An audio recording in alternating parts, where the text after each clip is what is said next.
What's going on, guys? So last summer I went through one of the hardest times of my life. I was completely and totally depressed, but I learned a lot of lessons in that, and I also learned how to get through a situation like that, and I'm looking forward to sharing those experiences with you right now and helping you in whatever situation you're in. But before we get started, my name is Keith. I made this channel to help men create their ideal lives through self-mastery. Be sure to subscribe to the channel so you don't miss any of my new videos. So let's get into the topic, how to get over depression.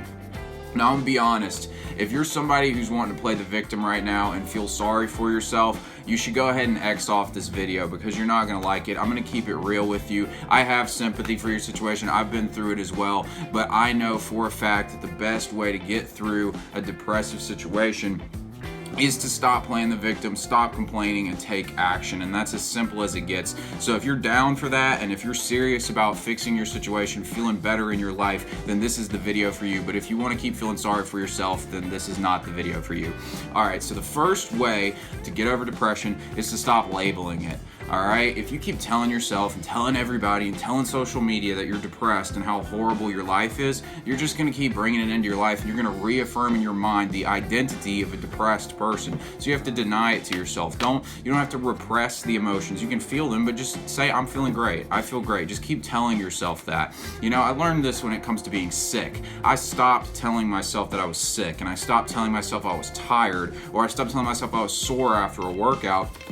Because once you tell yourself that, your mind starts pointing it out to you all the time. So if you're like, man, I don't feel good, I'm sick today, all of a sudden your throat gets scratchier, your head gets more messed up, and you do less and less work that you could get done. But if you tell yourself, I feel great, or I'm overcoming this illness, I'm not sick, I'm overcoming it, something empowering, then you change the entire dynamic and you start to work through it. And the same thing goes with depression. Instead of telling yourself you're depressed and that life's hard and all these things, say, I feel great, or I'm getting through something. You know, empower yourself. Don't play the victim to the situation. The second thing I've got down is to realize that you have the power to make a change. All right, this is part of being empowered by this situation. Is you have to understand that you probably put yourself into this situation and you can pull yourself back out. And even if you didn't put yourself into this situation, it doesn't matter really whose fault it is that you're in the situation you're at. The point of the matter is you're in the situation you're in, and the only person who can get you out of it is you. So complaining and blaming other people and expecting other people to save you is not going to work. You're going to have to take these actions yourself. And it sounds hard, but it's just the thing. And so many people, and I did this as well, is when you're depressed, you start to like let all the areas of your life really start to slip, you know, like maybe a relationship goes really bad and it sends you into a funk, and then your health goes down, and then you stop paying attention to your business, you sleep in, you start smoking like cigarettes or whatever, like you just start to pick it up in different areas, and your whole life as a whole starts to go down. And you have to understand that in those moments you got to nip that in the bud, realize that it is your responsibility to make a change here and to start taking action to improve your situation.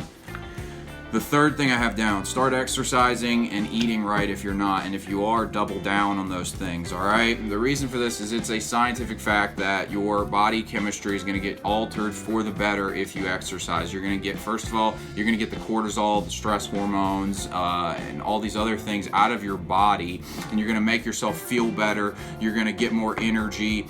You're also going to get more present to the moment. You're going to feel like you accomplished something. You're going to feel that sense of improvement. Plus, your diet has a huge impact on your hormonal balances. People who eat a lot of sugar and unhealthy foods tend to feel worse, not just because they look worse, but because it actually messes with the internal state of the body. So get on like a high-fat diet, get all the sugars out of your diet, start eating good. And improving yourself, it'll make you feel so much better, and you'll quickly be able to get out of the hole. Hey guys, real quick, if you're finding this video helpful, be sure to give me a like. It helps me to reach more guys through the algorithm. Also, be sure to subscribe to the channel so you don't miss any of my new videos. Now, back to the video. Alright, so the fourth thing I've got down that can help you get through depression is to double down on the parts of life that are going well. This is like what I was just saying, the spiral that starts to happen. One thing goes bad and then everything starts to spiral downward. I've seen this happen so many times. It's really bad, and it seems like the natural reaction because you just feel feel this hopeless state of apathy and you're not fired up to do anything, but you got to resist that temptation to get worse, because you're just going to make your situation worse. So if you got things in your life that are going really well, double down on them. So like if your friend group is really connected, you need to start hanging out with your friend group big time, hosting events, spending more time with people. If your fitness is going really good, amp it up, set some goals in that, focus on something else. If your business is going good, or if you're focused on your career, just lock in, get after it with whatever it is. If it's something else, maybe your business, you got fired and it took you into a spiral. Well, focus hardcore on improving the other areas of life. Focus on your fitness, focus on these other areas, focus on a relationship that you might have, all these different things. Just focus on improving other areas of your life. Set some goals for yourself. Don't let yourself slip. Don't let all the areas of your life start to go to shit, because then you got to build the whole thing back up. I'm telling you, this is a personal experience for me.